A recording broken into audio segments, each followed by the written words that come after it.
Hello friends, welcome to W S Cube Tech. मैं वीरेंद्र। आज के सेशन का टॉपिक है कुछ कॉपीराइटिंग स्ट्रेटजी जो प्रोफेशनल है और जो बड़ी-बड़ी वेबसाइट्स हैं, जो बिज़नेसेस है वो यूज़ करते हैं, जिनके ऊपर सेल्स इंप्रूव हो जाती है और कन्वर्जन रेट है वो इंप्रूव हो जाती है। कोई ब्लॉग पोस्ट के ऊपर भी स्ट्रेटजी अगर यूज़ कर ली हमने, तो वो उनके ऊपर ट्रैफिक बढ़ जाता है, प्लस जो उनके थ्रू कन्वर्जन रेट बढ़ानी होती है, वेब पेजेस पे ट्रैफिक लाना होता है, वो चीज़ें इंप्रूव हो जाती है। आपको अगर क्लिक लाने हैं एड्स के ऊपर, चाहे सोशल मीडिया एड्स है, चाहे गूगल एड्स हैं, तो उनके ऊपर जो क्लिक लाने की रेट है, क्लिक थ्रू रेट है, वो बढ़ानी ही है। तो इन स्ट्रैटेजीज़ को फॉलो करनी चाहिए आपको। तो स्टार्ट करेंगे, फर्स्ट स्ट्रैटेजी है कि आपको शॉर्ट सेंटेंसेस यूज़ करने चाहिए। कोई आपका समझ लीजिए लैंडिंग पेज है, अगर वहाँ पे आप लेंथी सेंटेंसेस यूज़ करें जिसमें लंबे 20, 25, 30 वर्ड के यूज़ कर ले सेंटेंसेस, तो आपकी जो कंटेंट है आपकी उसकी इफेक्टिवनेस कम हो जाती है। कुछ राइटर्स होते हैं वो आर्टिकल्स या ब्लॉग पोस्ट लिखने में एक्सपर्ट होते हैं।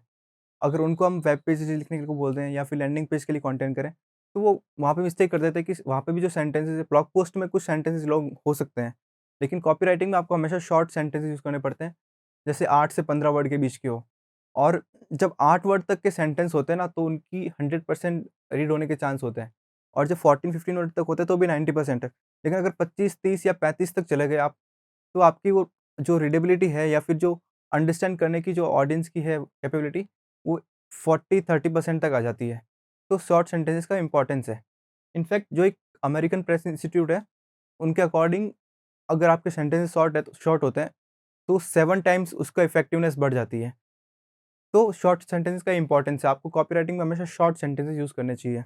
द नेक्स्ट, आपकी जो हेडलाइन्स वगैरह यूज़ कर रहे हैं, चाहे चाहे H1 थी या फिर जो मतलब जो मेन हेडिंग है, चाहे फिर सब हेडिंग्स हैं, तो उनको आपको सबको स्पेसिफिक रखना है, उनकी मीनिंगफुल होनी चाहिए कि मतलब हेडलाइन ही पढ़ के उनको मीनिंग समझ आ जाए कि जो आपके कंटेंट लिखा है, हेडलाइन का डिस्क्रिप्शन लिखा है, वो बिना पढ़े एक बार आपको उनको समझ में आ जाए, क्योंकि 80% लोग जो होते हैं वो हेडलाइन्स पढ़ते हैं, 20% लोग ही होते हैं वो पूरा कंटेंट आपका पढ़ते हैं। तो हेडलाइन स्पेसिफिक का मतलब ये है कि एग्जांपल ले लेते हैं कि save more time the easy way and then save 2 hours per day with these hacks. तो यहाँ पे टाइम को डिफाइन नहीं किया, स्पेसिफिक कुछ नहीं है, लेकिन यहाँ पे सेव 2 आवर्स पर डे बहुत स्पेसिफाई कर दिया। तो ऐसी चीज़ें आपको कॉपीराइटिंग में यूज़ करनी है। जिससे क्या होता है कि हेडिंग से ही आपका यूज़र समझ जाए कि आपका मीनिंग क्या है, आप कहना क्या चाहते हैं, कन्वे क्या करना चाहते हैं, आपका मैसेज क्या है। देन अपना नेक्स्ट जो कॉपीराइटिंग स्ट्रेटजी है वो है एडा कॉपीराइटिंग फार्मूला। एआईडीए का मतलब है attention, interest, desire and action. तो आपकी जो फर्स्ट फ्यू लाइन्स है, आपकी चाहे लैंडिंग पेज है, चाहे वेब पेज है, आपकी फर्स्ट जो फ़ोल्ड है, फर्स्ट जो आप स्टार्ट करते हैं, हीरो वाला पार्ट होता है, जो आपके कंटेंट का, वहीं से आपको अटेंशन ग्रैब करनी स्टार्ट करनी है। देन आपको एक कुछ बोल्ड प्रॉमिस करके इंटरेस्ट क्रिएट करना है।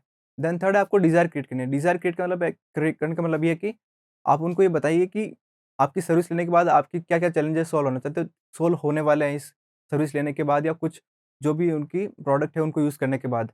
देन लास्ट में उनको एक्शन करने के लिए पर्सुएड करना है, आपको एक्ट करने के लिए। समझ लीजिए कि आपको उनको सर्विस परचेज़ करने के लिए आपने कॉन्टैक्ट फॉर्म दे दिया, कॉल करने का बटन दे दिया, तो वहाँ वो आपको कॉल नाउ बटन पे क्लिक करना है, या बाय नाउ के बटन पे क्लिक करने के लिए उनको पर्सुएड करना है, एक्शन लेने के लिए पर्सुएड करना है उनको। तो ये कॉपीराइटिंग का फ़ॉर्मूला है, जो कि जो अच्छे-अच्छे बिज़नेसेस की वेबसाइट है, जिन पे कन्वर्जन रेट बहुत हाई होती है और सेल्स अच्छा जनरेट होता है वहाँ से, तो ये कॉपीराइटिंग फ़ॉर्मूला वो यूज़ करते हैं। देन नेक्स्ट है स्लिपरी स्लाइड फ़ॉर्मूला, आपने यूज़ करना है। स्लिपरी स्लाइड का मतलब है कि आपने जो देखी होगी स्लिपरी स्लाइड बच्चों वाली, कि यहाँ से शुरू करते हैं, यहाँ से एग्ज़िट करते हैं।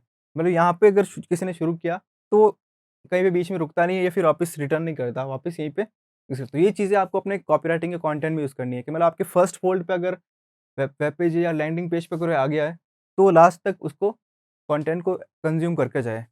तो वो कैसे करना है, वो उस हिसाब से आपको क्रिएट करना है। क्योंकि आपके जो फर्स्ट सेंटेंस है उसका ऐसा पर्पज़ होना चाहिए कि दूसरे सेंटेंस या तीसरे सेंटेंस या जो हेडिंग्स की बात करें, चाहे कि फर्स्ट हेडिंग पढ़ने के बाद यूज़र में ऐसा इंटरेस्ट क्रिएट करके रखना है आपको कि वो नेक्स्ट हेडिंग तक जाए, नेक्स्ट थर्ड फ़ोल्ड तक जाए, फोर्थ फ़ोल्ड तक जाए और लास्ट में एक्शन ले। तो इसके लिए आपको ये करना है कि ऑडियंस को रीडिंग करने के लिए पर्सुएड करते रहना है और डिज़ायर जनरेट करते रहना है उसमें। तो इसके लिए आपको जो हेडिंग्स है उस पे ज़्यादा फ़ोकस करना है। हेडिंग्स पे आपको स्पेसिफिक रहना है, जो कि हमने डिस्कस किया था पिछले पॉइंट में। तो वो अगर हेडिंग्स में स्पेसिफिक होते हैं आप और कंटेंट शॉर्ट रखते हैं, तो आप स्लिपरी स्लाइड फॉर्म कर सकते हैं अपने कंटेंट के अंदर। Then urgency and scarcity create करनी है। मोस्टली कस्टमर्स क्या, जैसे मान लीजिए आपकी ऐड के थ्रू या फिर अ, ऑर्गेनिक रीच के थ्रू भी आपकी लैंडिंग पेज या वेब पेज पर आ गया यूज़र, और आपने उनका आपका जो ऑफ़र है या कुछ भी है, वो आपने उन्होंने देख लिया।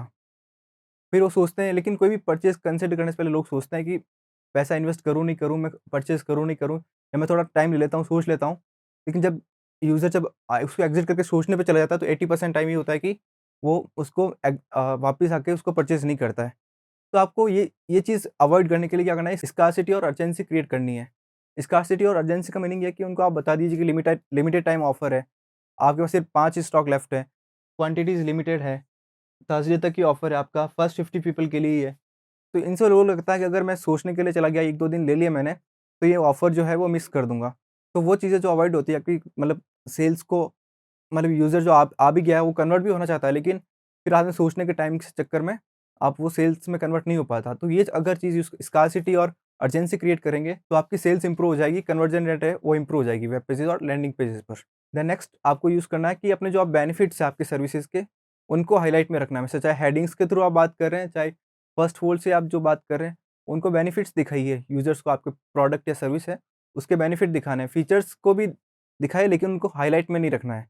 फीचर्स दिखाने की इन्फॉर्मेशन के लिए। लेकिन लोग क्या करते हैं कि बेनिफिट देखते हैं अपना, कि उस सर्विस को या प्रोडक्ट को लेकर मेरा बेनिफिट क्या है।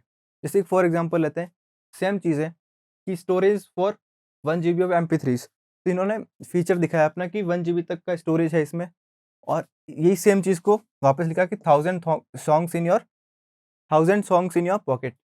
तो मतलब 1 जीबी में 1000 सॉन्ग आते हैं, लेकिन उन्होंने बेनिफिट दिखा दिया कि एक बार में आप 1000 सॉन्ग अपने पॉकेट में रख सकते हैं। तो इस तरह से आपको एक स्ट्रैटेजी बनानी है कि बेनिफिट्स को कैसे सेल करना है आपको। फीचर्स को सेल नहीं करना है, बेनिफिट्स को सेल करना है। देन आपके कंटेंट में आपको बिग वर्ड्स को अवॉइड करने हैं। बिग वर्ड्स क्या होते हैं? बिग वर्ड्स जो होते हैं, जो बड़े वर्ड्स होते हैं, चाहे जिनके साथ यूज़र्स कभी इंटरैक्ट किया नहीं या फ़ैमिलियर नहीं होते, तो ऐसे वर्ड को यूज़ करते हैं तो आपकी इफेक्टिवनेस कंटेंट की कम हो जाती है। जैसे कि एग्ज़ाम्पल है डेमोंस्ट्रेट और शोज़। सेम मीनिंग है दोनों का, लेकिन इतना बड़ा-बड़ा डेमोंस्ट्रेट यूज़र को बहुत बार पढ़ने में, अंडरस्टैंड करने में थोड़ा डिफ़िकल्टी होती है, ईज़ी रीडेबिलिटी इसकी नहीं होती है। Then unparalleled and unique. Unique word और शोज़, इन वर्ड्स के साथ काफ़ी फ़ैमिलियर होते हैं, लोग रेगुलरली पढ़ते रहते हैं। लेकिन ऐसे वर्ड्स अगर आप दिखाने के लिए कि भई मेरी वोकैब्युलरी बहुत अच्छी है, तो वो अवॉइड करनी है आपको, कॉपीराइटिंग में स्पेशली। कंटेंट में बहुत बार आप थोड़ा बहुत कभी-कभी यूज़ कर सकते हैं, लेकिन मोस्टली आपको छोटे वर्ड यूज़ करने हैं जिनके साथ आपकी ऑडियंस पहले से फ़ैमिलियर है। देन आपको सोशल प्रूफ इंक्लूड करना है। सोशल प्रूफ का मतलब है कि आपको दिखाना है कि सच में आपका जो प्रोडक्ट या सर्विस के जो आप कंटेंट में बात कर रहे हैं कि ये बेनिफिट्स हैं, ये फीचर्स हैं, उनका सच में बेनिफिट्स हुआ है लोगों को। लोगों के रिव्यूज़ आपको ऑनलाइन रिव्यूज़ वगैरह शो करने हैं। समझ लीजिए कि फेसबुक पे किसी ने रिव्यू पोस्ट किया तो आप वहाँ पे इंक्लूड कर सकते हैं। आपके जो टॉप क्लाइंट्स हैं, फॉर एग्ज़ाम्पल समझ लीजिए किसी बड़ी कंपनी ने आपकी सर्विस ले रखी है, तो आप पे दिखाइए कि इस कंपनी ने हमारी सर्विस ली है और उनकी कोई केस स्टडी आपने वहाँ पे इंक्लूड कर दी, तो प्रूफ दे दिया। और समझ लीजिए कोई ऑनलाइन कोर्स ही है आपका, उसको सेल करना है, तो आप समझ लीजिए कि 50 लोगों ने साइन अप किया, लेकिन आप दिखा सकते हैं 50 में से समझ लीजिए 10 लोगों ने रिव्यू किया है, अच्छा लगा उनको, और तो आप उनके 10 के रिव्यू दिखा दीजिए, बता दीजिए उनको कि हम 1000 लोगों ने साइन अप किया है और उसके 10 में पॉजिटिव रिव्यू आपने दिखा दिए। तो लोगों को लगता है कि हाँ, लोग इसको परचेज़ कर रहे हैं और बेनिफिट्स हैं, तो वहाँ पे कन्वर्जन रेट और सेल्स बढ़ाने का आपका चांस बढ़ जाता है। और लास्ट है कि फोमो क्रिएट करना है आपको।